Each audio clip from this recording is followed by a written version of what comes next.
Hello, friends. Today we're sitting inside Mr. Rajan's house today to talk about a very interesting chapter in his life, which was a transition period, you can say, before the transition period of being in the Bollywood industry and then moving to Dubai. Um, an important chapter that maybe taught you a lot about maybe relationships, foreigners. It started from India when I was in Bombay also, but coming to Dubai was a different experience.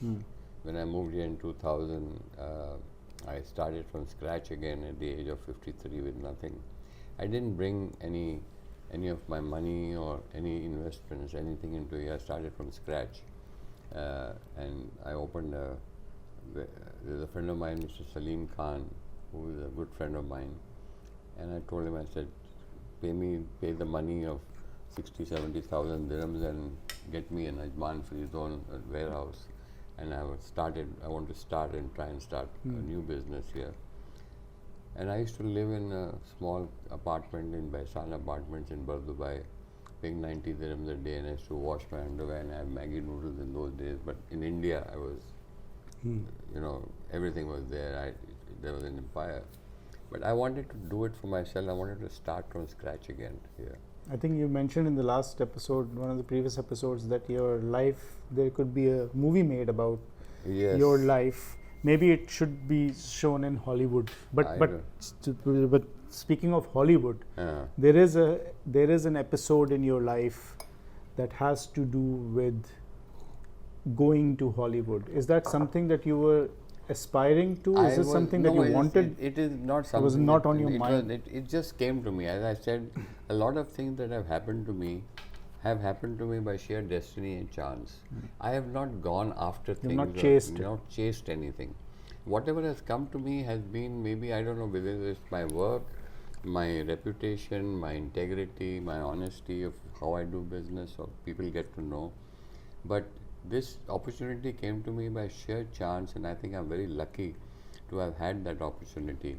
Is it also because you were open to opportunities when things came? You took them head on? I'm always open to opportunities which come to me. And this opportunity came to me, which was very unusual, because I am a fan and I worship this man called Steven Spielberg. And I've watched all his films, and I think that man is, for me, is God, because he is such a great filmmaker. And one fine day, I get a call from SKG Enterprises, which is his company, other than the Amblin company, which it belongs to. And it was three partners who got together, this Steven Katzenberg and Gaffin, or whatever his name was.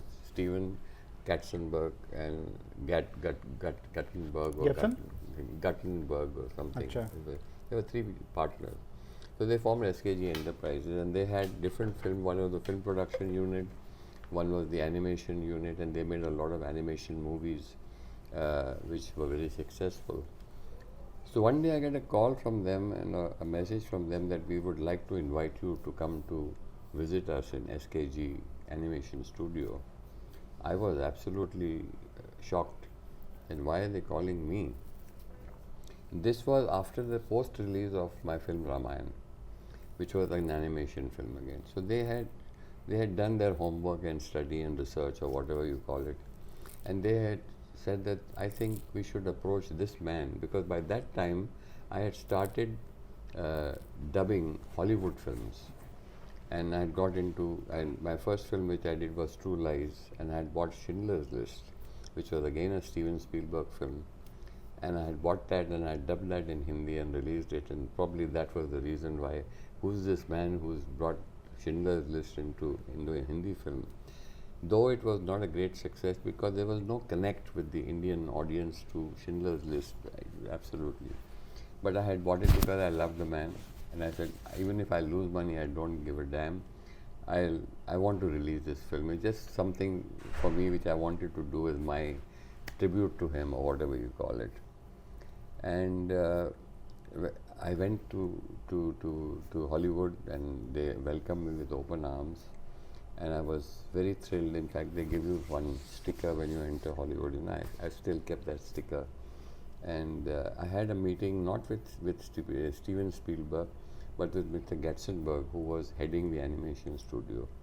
I spent a whole day in their campus, and their campus was absolutely awesome and mind-blowing. I mean, you cannot even imagine. It was like a university campus, and they had people there sitting, having their snacks, tea, coffee, informal, in jeans and t-shirt, walking around, and they were making these animation films.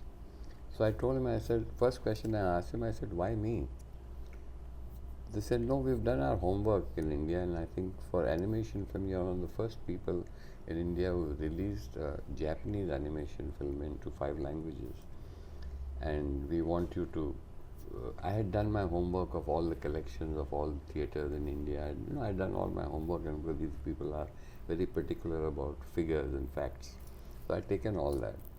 So after spending half a day with him, and I told him, he said, we have a film which is called Moses, the Prince of Egypt, which we are releasing in India.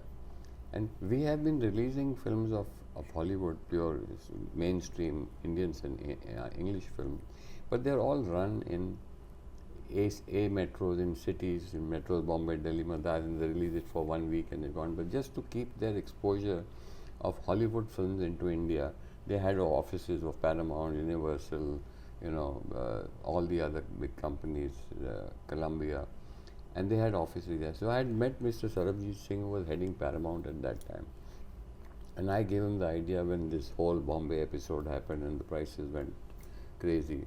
And I said, why don't I dub Hollywood films into Hindi? And I went to him and I told him, I said, you have this film called True Lies, Arnold Schwarzenegger, the action film. Which we spoke about We the last spoke about earlier. I said, and he laughed at me in the beginning and he said, kya mazak kar raha hai yaar, kyun? I said, just give it to me for trial basis, let's see how it works. So he gave that film to me, I released it, we talked about it, and it was a big success because it brought the Hollywood films, action films, which the B&C centers had not seen before in their lives. They have not seen action like that. So when this film went into the B&C centers, into the urban and rural areas, they were dumbfounded to see the action, and that's what clicked for me. And then after that, I did a lot of action films like James Bond or Anaconda or other things which we did. But that was the beginning of it. And then Ramayana came, and then Schindler's List happened. So all this put together, they had done their homework on me. They said, you've done this, you've done this, you've done this. I said, yes. We would like you to release Moses, the Prince of Egypt for us in all the languages, and we will give you the rights of the film, and you please release it. So I thought for a while, and I said, here's my chance of getting to know or meet Steven Spielberg. And I told him, I said, what it is, I will buy your film. I will definitely buy your film at whatever price you feel. But there's one condition of mine. He said, what is that condition? I said, when I release the film in India in Hindi, I would like Mr. Steven Spielberg to come to India and stand with me on stage, and I will introduce him to the public and the audience, and we'll do an interview with him, and then we'll release the film. What year is this?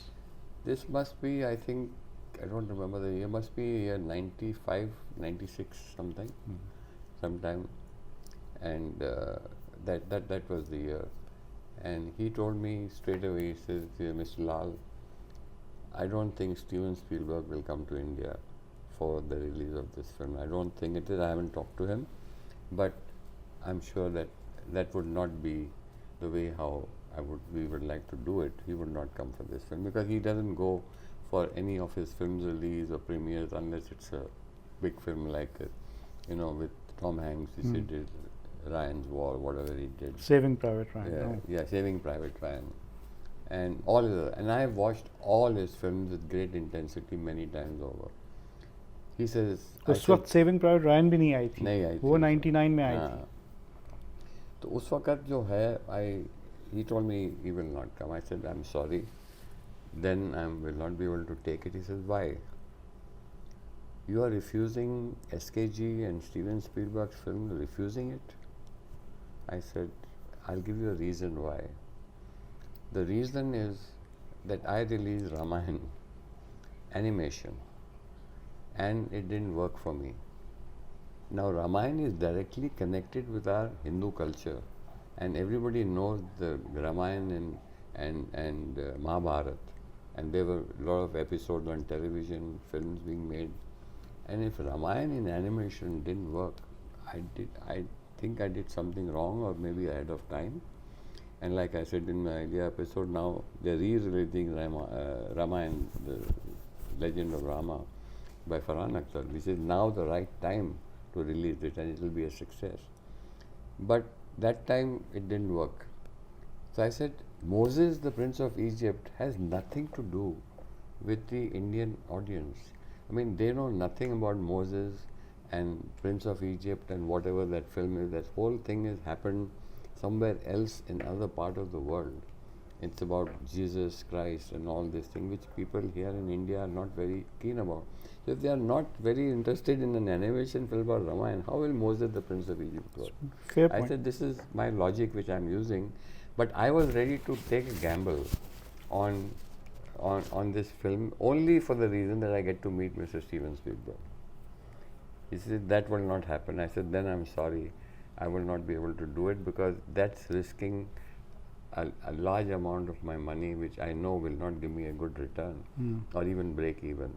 But if he comes, I'm ready to lose all that money. For me, he's that much of a important god. I idolize him. That deal, we shook hands. End of the day, he came back and he said, Mr. Lal, I appreciate your honesty and integrity, that you are bold enough to tell a company like us no to us, because anybody would, go fall backwards and do anything to do with SKG or associate with them. Not for this association, but for future association. So I said, I'm sorry, but this is my passion. Movies is my passion. It's not my main business. But I would have loved to do it, and someday, hopefully, I don't know. But subsequently, Steven Spielberg did come to India. Oh. And there is an interview of him which Mr. Amitabh Bachchan had with him with Anil Ambani, because Anil Ambani at some point bought over Reliance Entertainment, bought out nearly, I think, 40% of Spielberg's company, and they have all their films are now with SKG and Reliance Entertainment Presents. He had bought out 40%, and that's how he brought Steven Spielberg to India, Anil. And I saw the interview when he had a nice show, and Amitabh and Steven Spielberg were interviewing each other, and that's when I saw that, and I said, wow, that's something that he's come to India. But that was at a different level which I was not at, and that is how the Moses Prince of Egypt, they released Moses Prince of Egypt. Did they? They did. They released with somebody else? No, they released it through their own company, whether it was, I think, Paramount or Universal or whoever they tied up with. They released the film, but like any other Hollywood film, which they release for 1 week in A centers, and that's the end of it. So they released it in the main cities, and it ran for a week or so, and it did okay. They did okay, whatever it was, and it passed out. But this would have been a different story, because this whole marketing of a film is very important, and that's what I'm good at. That's how I marketed, starting with Apu Raja around to all my films. I marketed the film very well, and I would have done a different job on this film, at least to get initial, what we call that initial draw of the audience into the theatres, because this whole big drama of Steven Spielberg coming, and the radio and the media and the TV coming in, at least people would have gone into theatres to see it, and we would have had all the big industry stars dubbed for that, the characters of that film. We would have done a lot of because when packaging. Steven Spielberg is coming to India, then there's opportunities there for all kinds of opportunities. Yes. And I think Steven Spielberg eventually coming to India was more of a business thing. It was more of a business. But for you, it was a passion for thing. For me, it was a passion. For me, it was, getting to meet my idol. Yeah. For me, that was it. And for that, I was ready to... You were ready to lose money? You were ready money on that. And like I did with Schindler's List, I bought it knowing it's not going to run, but because it was his film, I wanted to show it, bring it to the audiences. Which then got you that attention from that got those me that people. Attention. So that's but when it's a passion game, then you have to follow with your passion. That's it. It's not But he, like I said, he eventually came because it was a business deal. It was a business thing. with There him was a because he marketing brought in a ploy. marketing ploy. He bought in. But you would have done everything I would to have make done sure, things, yeah. even just to get your picture in the end, Steven Spielberg on Just- your just stage. to have my picture with him on stage. That's the most important thing. That was for me the most important thing. So that was how this whole thing happened. But eventually, I started sitting and thinking about those 10 years of experience that I had. I had great fun doing what I did. I, of course, never lost money. I think I must have made money, but that's not the important thing. But being a businessman, you always look at the bottom line. But I had great fun. That was a passion inside me that, we all have passions and something that I would like to do someday. And that was not my livelihood. My livelihood was my own business, which I was running successfully. But वो बोलते हैं ना खुजली होती है बचपन से, and I had this खुजली from बचपन, and I got an opportunity in 90 to do this and fulfill it for 10 years. And when I left after 10 years, those are different circumstances why I left. We will talk about it differently when we come to our next episode. Everybody asks me, why did you leave India? No, that's that's a completely... In many ways, we are on a turning point in the book right now. Yes. Because the next chapter will have to do with your 50th birthday. Yes. And immediately after that, everything how it went. turned. That's when things turned. On my 50th birthday was the turning point of my life. In the life. And that is something that we'll talk about later, because it's very interesting as to how a person who's so successful in India, having everything, suddenly decides to leave everything and move to another place, another country, to start all over again from scratch, having everything there. And that was something which is very interesting when a lot of people ask me, why did you leave India?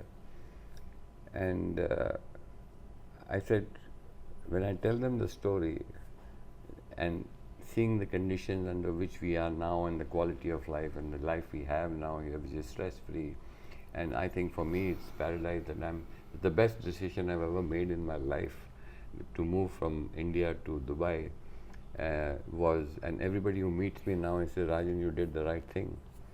But look at what cost, which I'll talk to you about how I sold my property at very low prices, how I closed down my business, and the problems that were, there were two problems facing me, two guns on my head, and under stress, watching over my shoulder every time I went into my car. Because you were in a weak position, and I'm sure everybody was trying to take advantage of, so they can extract the most. So and today, on the hindsight, when I sit down and see that today, if I had continued to be in India after 2000 today, I don't know, I think probably I would have been one of the biggest production houses there, because I already had 10 years behind me.